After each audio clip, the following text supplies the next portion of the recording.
Assalamualaikum warahmatullahi wabarakatuh. Halo teman-teman, di sini kita akan membahas tentang ekonomi syariah lagi. Namun di sini saya akan merangkum semua pembahasan mulai dari pembahasan awal sampai pembahasan akhir. Nah, jadi jika kita berbicara tentang ekonomi syariah, maka ekonomi syariah itu bukan hanya soal halal dan haram saja.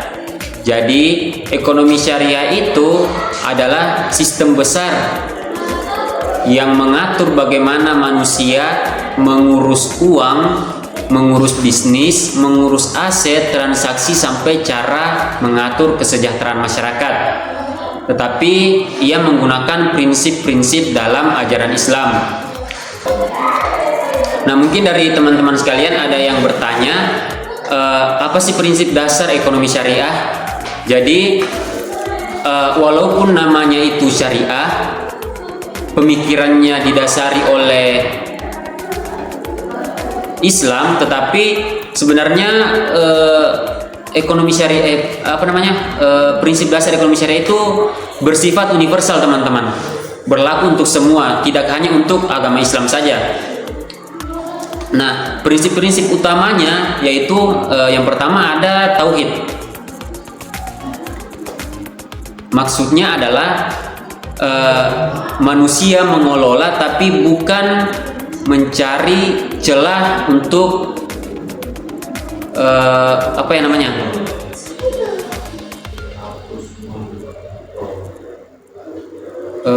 bukan hanya sekedar mencari keuntungan saja, bukan hanya sekedar mencari keuntungan tapi merugikan orang lain, begitu. Kemudian keadilan. Jadi di dalam prinsip ekonomi syariah itu keadilan itu sangat ditekankan. Jadi tidak boleh ada pihak yang dirugikan, ditindas dan dimanipulasi. Jadi kita dalam prinsip ekonomi syariah itu harus bersikap jujur, adil.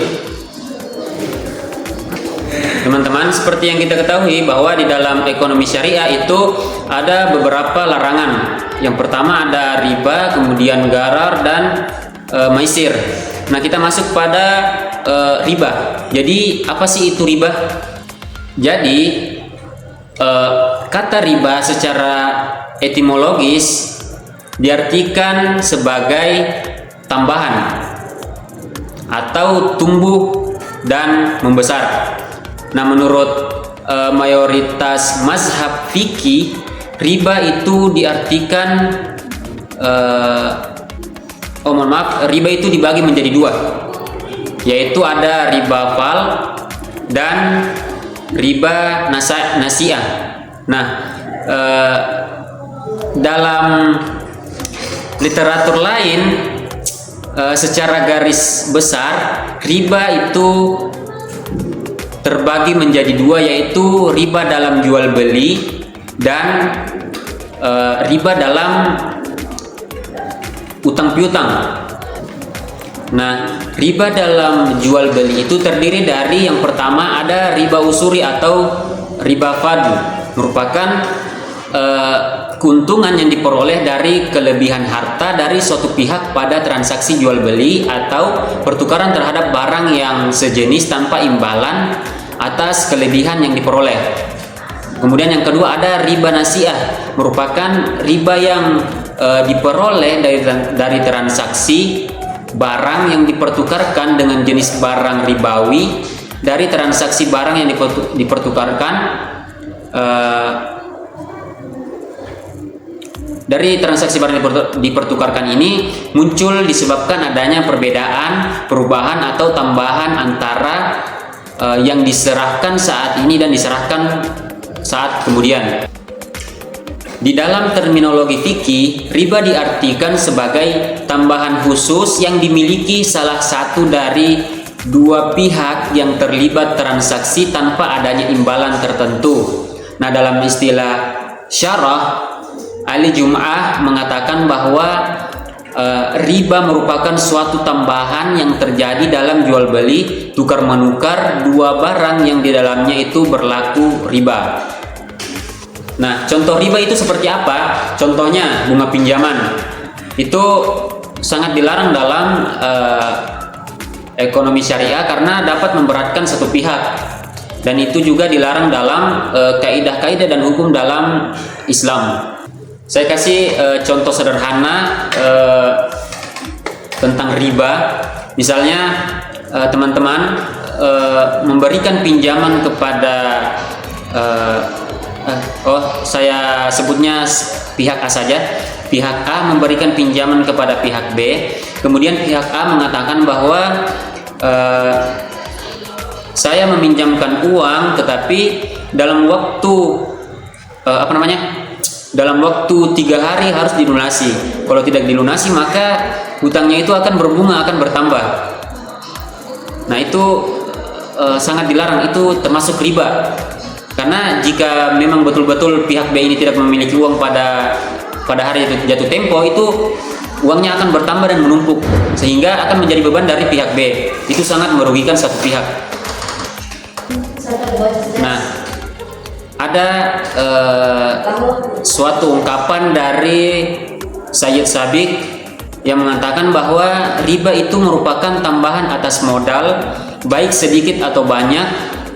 Kemudian menurut Syekh Muhammad Abdu bahwa yang dimaksud dengan riba ialah suatu persyaratan yang ditetapkan oleh orang yang memiliki harta atas pinjaman yang diberikan kepada orang yang membutuhkan, disebabkan peminjam tidak dapat melakukan pelunasan sebagaimana waktu yang telah ditentukan. Maka dari jatuh tempo tadi itu dikenakan bunga tambahan. Nah, itulah yang dimaksud riba. Tadi kita membahas tentang riba nasiyah. Jadi apa sih itu riba nasiyah? Jadi menurut Wahbah Zuhaili, riba nasiyah ialah mengakhirkan pembayaran hutang dengan tambahan dari jumlah pokok. Dalam literatur lain ditemukan bahwa riba nasiyah merupakan pertambahan yang didapatkan oleh pemberi hutang dari peminjam awal, yang mana hal tersebut itu dicantumkan sebagai salah satu persyaratan hutang piutang. Tambahan tersebut dimaksudkan sebagai kompensasi atau tangguhan pinjaman atas hutang piutang.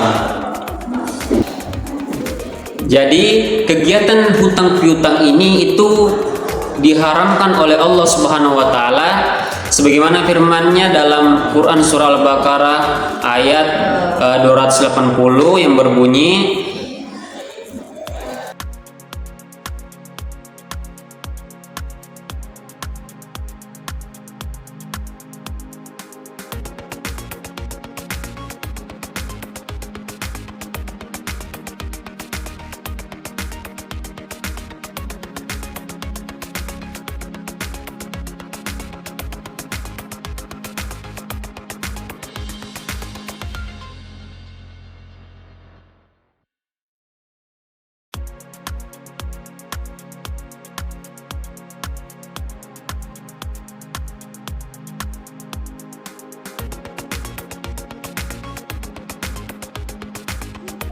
kemudian kita bahas tentang gharar, teman-teman.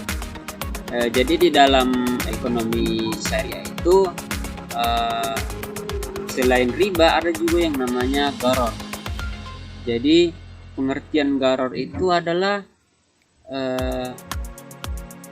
orang yang terlibat dan menjadi objek karena merasakan rugi. Jadi orang ini merasa rugi dari sebuah transaksi misalnya.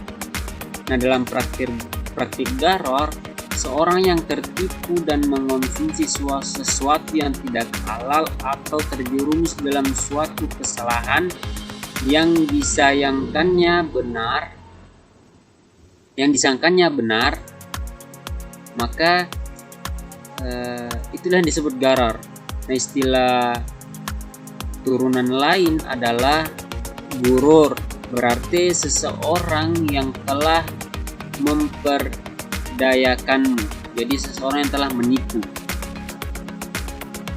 baik dari golongan manusia maupun setan. Nah,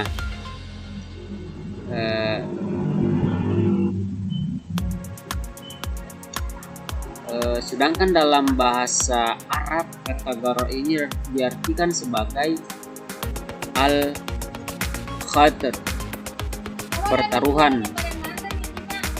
Mujlul al-qibah, tidak jelas hasilnya. Jadi sesuatu yang tidak jelas hasilnya, sesuatu yang mempertaruhkan, sesuatu yang merugikan, itu termasuk dalam gharar. Jadi gharar ini jika bahasa kita sekarang itu artinya menipu, penipuan, memperdaya, ketidakpastian. Nah, berdasarkan literal makna gharar yaitu risiko atau bahaya. Nah, selanjutnya gharar bisa diasosiasikan dengan kata kerjanya yaitu tahrir, artinya pertukaran atau properti milik seseorang kepada pihak lain yang mengandung unsur tersembunyi dengan tujuan membuat rugi atau menimbulkan bahaya bagi orang yang memiliki properti. Bahkan lebih jelasnya, menurut Hasim Kamali disebut dengan bid'ah yang berarti penipuan. Nah, jadi gharar ini adalah penipuan.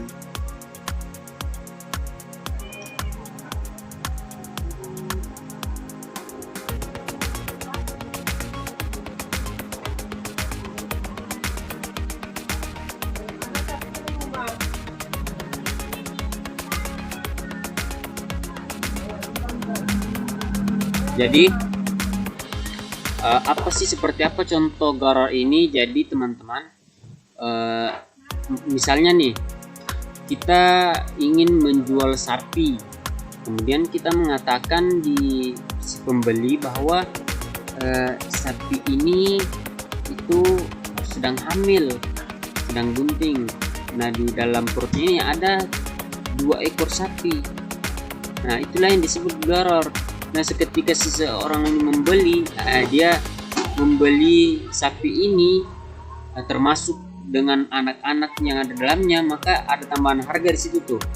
Nah, kemudian dari pembicaraan itu kan tidak jelas yang di dalam perut itu apakah memang 2 sapi atau hanya 1. Nah, jika hanya 2 sapi, maka itulah termasuk gharar, itu merugikan satu pihak. Nah, tapi jika memang ada 2 di dalam perut sapinya, tapi tidak jelas apakah ketika sapi ini lahir akan lahir semua, tidak menutup kemungkinan ada yang mati, begitu teman-teman. Jadi ini sama dengan penipuan. Apalagi contohnya kita menjual ikan yang masih ada di kolam, di laut misalnya. Kita mengatakan bahwa harganya ikan ini segini, silakan bayar ke saya. Nah, padahal besarnya segini, besarnya begini, padahal itu ada unsur ketidakjelasan teman-teman. Itulah yang dimaksud dengan gharar. Kemudian ada haram. Jadi lawan kata halal adalah haram, yang diartikan sebagai sesuatu yang dilarang syar'ah disertai ancaman dosa bagi yang mengerjakannya dan berpahala apabila ditinggalkan. Nah, secara gramatikal kata haram diambil dari al-hurmah, artinya sesuatu yang tidak boleh dilanggar. Istilah mazhub mempunyai konotasi yang setara dengan haram. Keduanya ini merupakan sinonim Sedangkan menurut syarah haram diartikan sebagai sesuatu yang diperintahkan agar dijalani atau ditinggalkan dengan tuntunan tegas. Jadi para pelaku itu diberikan sanksi atas pelanggaran tersebut baik di dunia atau azab di akhirat. Jadi seperti yang kita ketahui di dalam Islam itu, yang dimana Islam ini menjadi pelopor utama, menjadi landasan utama bagi ekonomi syariah, maka jelas haram ini sesuatu yang sangat dilarang. Nah, di sini bukan hanya halal tentang makanan saja, tetapi mulai dari halal berinvestasi, halal dalam menyalurkan harta, kemudian perolehan hartanya harus halal, kemudian termasuk dari bank-bank syariah itu tidak boleh melakukan transaksi, tidak boleh apapun itu yang berhubungan dengan namanya haram yang dilarang oleh agama, itu tidak boleh dilakukan, teman-teman. Jadi di sini konteksnya bukan hanya untuk agama, bukan hanya untuk makanan saja, tetapi untuk semua hal. Kemudian ada larangan dalam ekonomi syariah atau keuangan syariah, itu larangan zalim atau aniaya. Jadi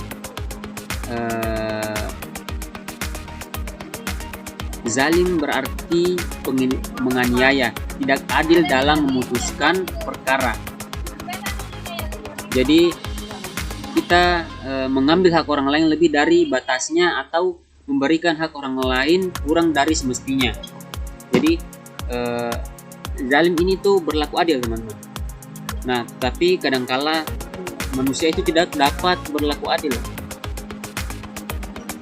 Hanya sedikit dari kezaliman, lebih sedikit dan lebih sedikit dari kezaliman. Tidak ada manusia yang dapat berlaku adil.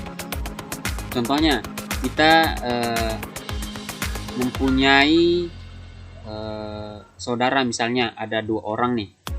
Nah, yang satu kita membelikan dia rumah dengan harga 25 juta dengan kemudian yang satunya lagi kita belikan dengan harga 25 juta dengan model yang sama, luas yang sama, bentuknya sama, dalamannya sama. Itu termasuk tidak adil, teman-teman, karena dari yang satunya mungkin suka, tetapi saudara kita yang satu akan mungkin tidak suka. Kemudian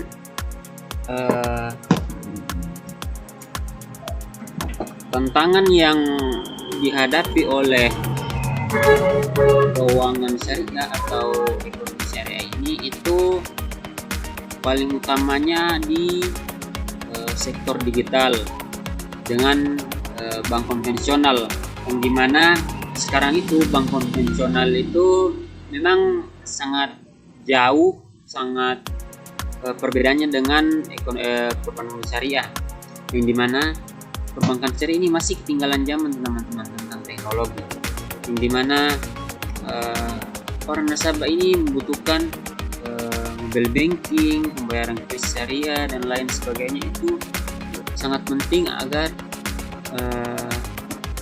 nasabah itu bisa menetap di bank syariah. Kenapa banyak orang yang memilih bank konvensional? Karena sistemnya itu lebih canggih, teman-teman, lebih canggih. Beda dengan bank syariah, itu dia sangat ketinggalan zaman. Nah, apa peluangnya dari bank syariah ini untuk di Indonesia? Nah, menurut saya peluangnya itu mungkin sangat besar, karena seperti yang kita ketahui bahwa Indonesia ini mayoritas muslim, penduduknya itu hampir 98% itu mayoritas muslim. Jadi Indonesia ini merupakan negara dengan penduduk muslim terbesar di dunia. Jadi saya kira ekonomi syariah ini dapat berkembang dengan sangat pesat di negara kita, sehingga bisa menjadi lebih besar. Jadi kita bisa melakukan edukasi dan lain sebagainya, kerjasama dengan UMKM agar perbankan syariah itu berkembang dan lain sebagainya. Nah teman-teman, kita dari tadi membahas tentang ekonomi syariah yang dilandasi oleh Islam. Nah kemudian kita bahas apa sih itu sistem ekonomi Islam, dan kita membahasnya ini tentang ekonomi syariah nih. Nah, ekonomi syariah ini dilandasi oleh agama Islam, maka tidak afdal jika kita tidak membahas sistem ekonomi Islam.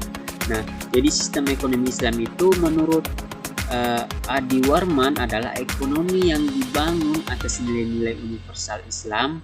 Nilai-nilai yang dimaksud adalah tauhid, adil, khalifah, nubuwah, dan ma'ad. Dalam sebuah seminar dan workshop ekonomi Islam dideskripsikan sebagai kegiatan manusia untuk memanfaatkan sumber daya produksi untuk menghasilkan barang atau jasa yang diperuntukkan bagi produsen diri sendiri atau mendistribusikannya kepada konsumen dengan mengacu pada perangkat aturan yang telah ditetapkan oleh syariat Islam dengan tujuan untuk mendapatkan ridha Allah Subhanahu wa taala. Jadi di dalam ekonomi syariah itu mengajarkan tauhid, adil. Nah, ini adil tadi yang kita bahas, tidak ada boleh hanya merugikan satu pihak saja. Maka dari itu, dari sistem perbankan syariah itu tidak ada yang namanya bunga, dilarang gharar. Nah itu kan gharar itu dapat merugikan satu pihak, termasuk riba juga dapat merugikan satu pihak. Nah ini itu sangat dilarang dalam Islam, makanya dilarang juga dalam ekonomi syariah. Nah teman-teman, kita sedari tadi membahas tentang ekonomi syariah yang dilandasi oleh Islam. Nah, kemudian kita bahas apa sih itu sistem ekonomi Islam, dan kita membahasnya ini tentang ekonomi syariah nih. Nah, ekonomi syariah ini dilandasi oleh agama Islam, maka tidak afdal jika kita tidak membahas sistem ekonomi Islam. Nah, jadi sistem ekonomi Islam itu menurut Adi Warman adalah ekonomi yang dibangun atas nilai-nilai universal Islam. Nilai-nilai yang dimaksud adalah tauhid, adil, khalifah, nubuwah, dan ma'ad. Dalam sebuah seminar dan workshop ekonomi Islam dideskripsikan sebagai kegiatan manusia untuk memanfaatkan sumber daya produksi untuk menghasilkan barang atau jasa yang diperuntukkan bagi produsen diri sendiri atau mendistribusikannya kepada konsumen dengan mengacu pada perangkat aturan yang telah ditetapkan oleh syariat Islam dengan tujuan untuk mendapatkan ridha Allah Subhanahu wa taala. Jadi di dalam ekonomi syariah itu mengajarkan tauhid, adil. Nah, ini adil tadi yang kita bahas, tidak ada boleh hanya merugikan satu pihak saja. Maka dari itu, dari sistem perbankan syariah itu tidak ada yang namanya bunga, dilarang gharar. Nah, itu kan gharar itu dapat merugikan satu pihak, termasuk riba juga dapat merugikan satu pihak. Nah, ini itu sangat dilarang dalam Islam, makanya dilarang juga dalam ekonomi syariah. Nah, kemudian bagaimana sih agar bank syariah ini bisa berkembang? Tentunya ada banyak peran teman-teman. Ini ekonomi syariah bisa berkembang, perbankan syariah bisa berkembang lumayan majulah seperti sekarang ini karena adanya apa namanya, adanya bantuan dari pihak ketiga, adanya bantuan dari pihak lain. Tidak. Nah, mulai dari mobile banking, pembayaran kris dari perbankan syariah, itu semua bukan perbankan syariah yang urus sendiri, teman-teman. Ada yang mempelopori, ada yang membantu, ada orang di belakangnya untuk membantu agar sistemnya ini berjalan. Makanya itu pentingnya bagi perbankan syariah untuk mengembangkan kemitraan agar ya seperti tadi bisa membantu, memudahkan agar ekonomi syariah bisa lebih berkembang. Ya, dari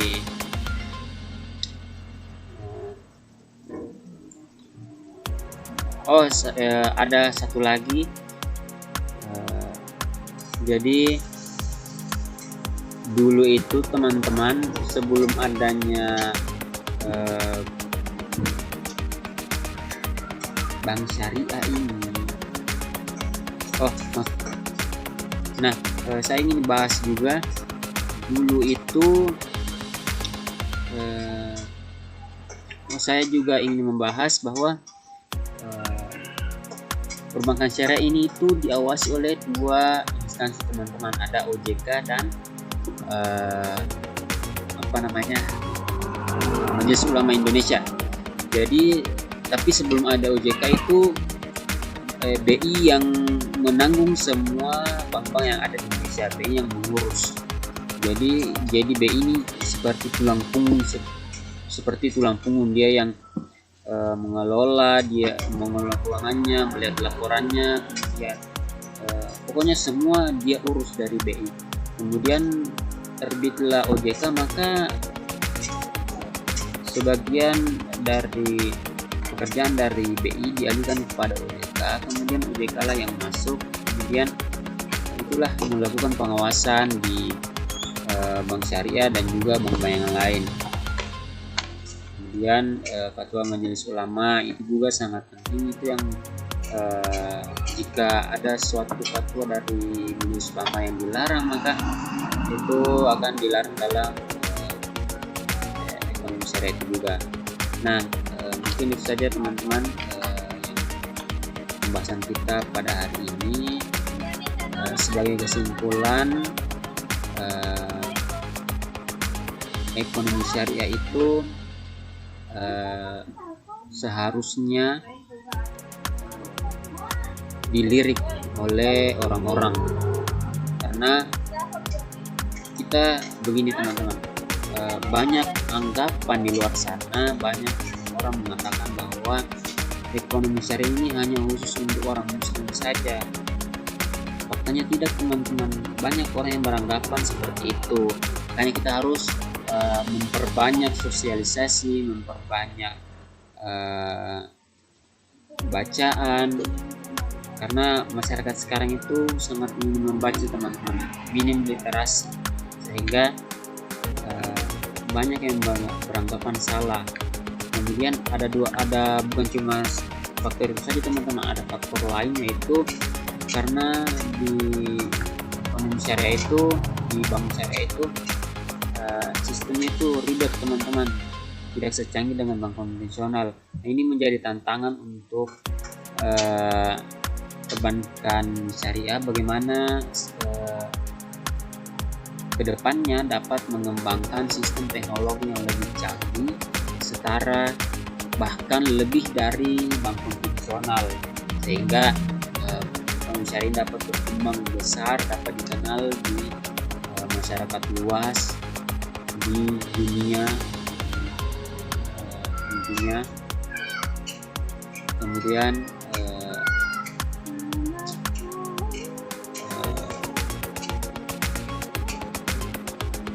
mungkin itu saja pembahasan materi kita pada hari ini. Lebih dan kurangnya saya mohon maaf. Sekian. Assalamualaikum warahmatullahi wabarakatuh.